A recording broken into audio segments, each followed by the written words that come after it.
Cette personne est designer.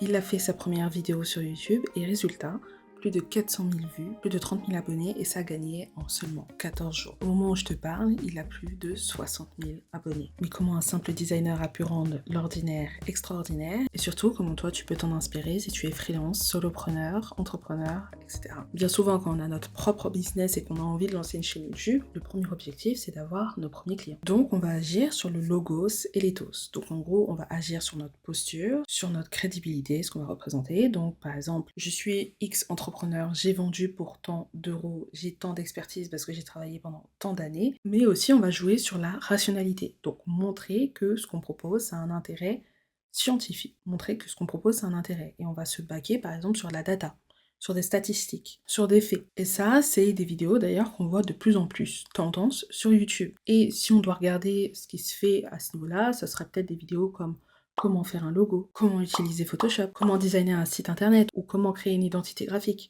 Bref, ce genre de vidéo va montrer notre expertise et va montrer qu'on sait de quoi on parle. Tout ce genre de choses, c'est bien, et bien souvent, ça va targeter une audience assez niche.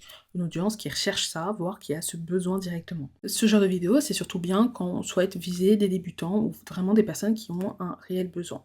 Et donc, ça peut nous permettre ensuite d'avoir des clients. On a le cas aussi, par exemple, de Bastille 8, qu'on peut voir faire des petits challenges, et à travers ces challenges, on peut aussi le voir montrer son expertise. Et ce genre de format va aussi potentiellement donner à des gens envie de travailler avec lui tout simplement. Donc ça globalement c'est ce que les entrepreneurs, les professionnels font sur YouTube. Et dans ce cas précis, les designers, les graphistes, etc. Mais Supraordinary, tu vas voir, a décidé de faire les choses un peu différemment et c'est sûrement pour ça qu'il a obtenu les résultats qu'il a aujourd'hui. Comme je l'ai dit plus tôt, quand on est pro et qu'on arrive sur YouTube, généralement on va jouer sur l'ethos et le logos. Et honnêtement dans cette vidéo, c'est ce qu'il fait aussi. Rapidement il nous parle de son parcours, il nous montre l'expérience qu'il a fait de grandes choses. Mais en vrai, il aurait pu s'arrêter là. Il aurait pu juste jouer sur l'ethos et le logos pour nous montrer comment il allait redesigner ce petit shop.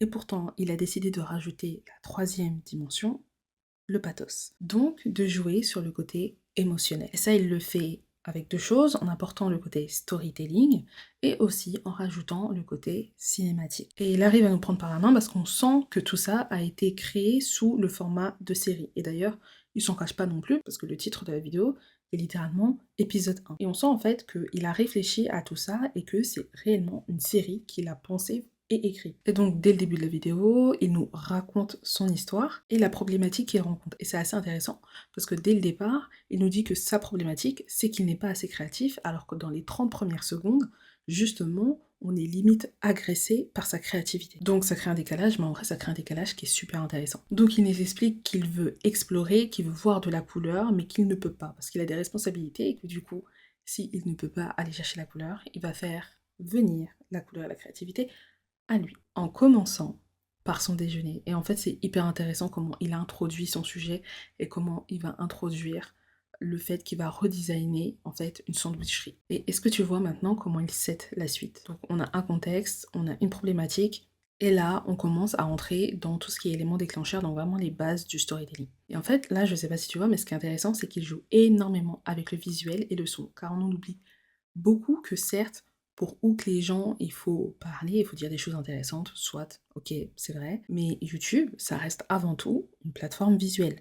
Et il joue avec ça, et comme tu peux le voir, la vidéo, comme j'ai dit, elle est montée de façon cinématique, avec des plans qu'on pourrait réellement retrouver dans une série, voire parfois, je dirais même dans des clips vidéo. Et en même temps, ce qui est intéressant, c'est qu'il va aussi parfois casser ce côté cinématique en rajoutant des moments vlog et en fait où ça va être filmé en format POV où il va prendre la caméra à main, en fait il va casser le quatrième mur tout simplement. Et en fait lors de toute cette vidéo il nous fait un breakdown, il nous parle de sa vision du design, il nous montre sa manière de travailler, ce qui se passe dans sa tête, mais à la place tout simplement de le faire avec un tableau blanc ou une mind map ou nous montrer directement ce qui se passe sur son PC comme beaucoup le font, et c'est ok, hein, ça veut pas dire qu'il faut pas le faire, lui il décide de le faire tout simplement d'une façon hyper créative, et c'est intéressant surtout quand dès le départ, au début de la vidéo, il te dit j'ai un problème de créativité. Et en plus, comme il a un métier créatif, bah c'est que du plus en fait. Et ce qui est intéressant aussi ici, c'est qu'en fait, il nous parle de l'entreprise qu'il souhaite redesigner et son histoire, et l'histoire de la personne qui a créé cette entreprise.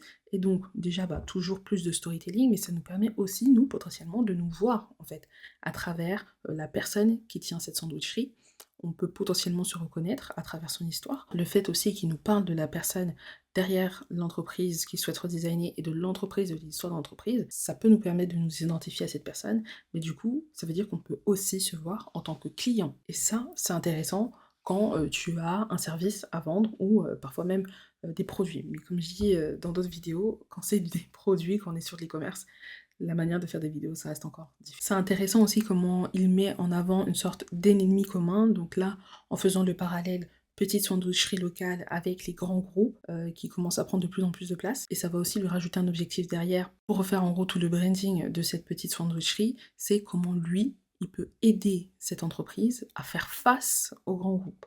Donc vous voyez, il y a toujours plus de storytelling, un ennemi commun. On peut se reconnaître à travers la personne qui a créé cette entreprise. Enfin bref, c'est immersif. Et en plus, il arrive à rajouter de nouvelles quêtes, etc.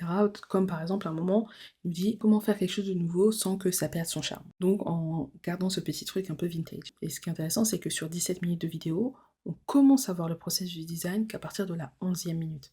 Avant, c'est que du pur storytelling. Bien qu'il nous balance un petit peu, qu'il a travaillé pour des groupes, il nous montre rapidement son travail, globalement, c'est du storytelling. Et donc on voit qu'en fait, le pathos prend le dessus sur l'ethos et le logos. Mais du coup, comment on fait pour appliquer tout ça pour sa chaîne YouTube, quand on a un business, quand on vend un service? Alors qu'on soit clair, pas tout le monde sera capable de faire ça. Pas tout le monde sera capable d'avoir ce niveau de production. Car ça demande beaucoup de fonds si on souhaite avoir la même qualité, notamment pour externaliser. Soit ça va demander beaucoup de temps, soit tout simplement ça va vous demander les deux. Et ça justement je le sais car je travaille avec des entrepreneurs sur leur stratégie YouTube. Et d'ailleurs si potentiellement ça t'intéresse, n'hésite pas à cliquer dans le lien en description. L'objectif de WebID c'est d'aider les entrepreneurs à générer plus de ventes via YouTube. Mais ce n'est pas parce que tu ne peux pas reproduire ce genre de choses à l'identique que tu ne peux pas apprendre certaines choses de justement la chaîne YouTube de Supraordinary. Il y a vraiment pas mal de choses à tirer de cette vidéo. La première, c'est de montrer ta différence. Ici, c'est via la créativité. Mais ça peut être par exemple ta capacité d'analyse. Montrer ce qui fait de toi ou ton service quelque chose d'unique. Comme j'ai dit, ici on voit bien que c'est sa créativité, il a décidé de le pousser. Mais toi par exemple, ça peut être aussi ta personnalité. Donc vraiment ne pas hésiter à miser sur ce qui fait ta différence. La deuxième chose, c'est qu'on va mettre l'emphase sur le pourquoi plus que sur le comment. Car en réalité, la chose qu'on a tendance à faire, c'est de montrer comment faire les choses. Si tu te rappelles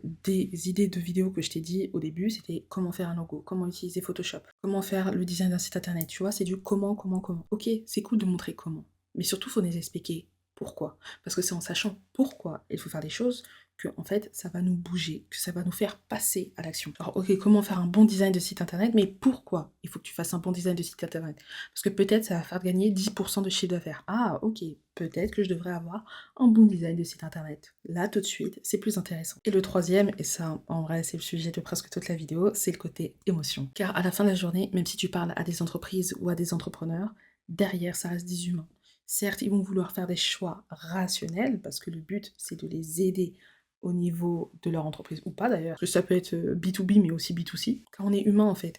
Il y aura toujours plus ou moins d'émotionnel quand on va prendre une décision. Ce petit truc qui va faire que, malgré le fait que tu aies deux personnes en face de toi qui fassent la même chose, tu vas choisir peut-être la personne numéro 1 et pas la personne numéro 2, parce que tu as ce truc en fait avec la personne numéro 1, et pas avec la personne numéro 2, même si techniquement, comme j'ai dit, ils font la même chose. Peut-être que tu apprécies sa vision, peut-être que tu apprécies sa manière de faire, peut-être que tu préfères sa personnalité. Ne sois pas un robot. Ne te focus pas uniquement sur l'ethos et le logos. Certes, c'est très important parce que comme j'ai dit, ici tu souhaites vendre quelque chose et généralement ici tu souhaites vendre un service, donc bien sûr qu'il faut que tu montres que tu es crédible, etc. Je pense que ça va de soi, mais ça ne fait pas tout. Et comme j'ai dit, pas besoin de faire un film, pas besoin de faire une série. Tu peux montrer le côté émotionnel, par exemple, avec des images d'archives ou des anciennes photos que tu as pris, des anciennes vidéos, peut-être pour raconter l'histoire. Ça peut aussi passer par la musique que tu utilises, les valeurs que tu montres à travers la caméra, ta manière de t'exprimer, de parler, peu importe. Et en gros, je pense que tu as compris l'idée. D'ailleurs, c'est exactement quelque chose dont je parlais avec Margot Cunigo, et j'en avais fait une étude de cas, donc si tu souhaites la voir, je t'invite à cliquer ici.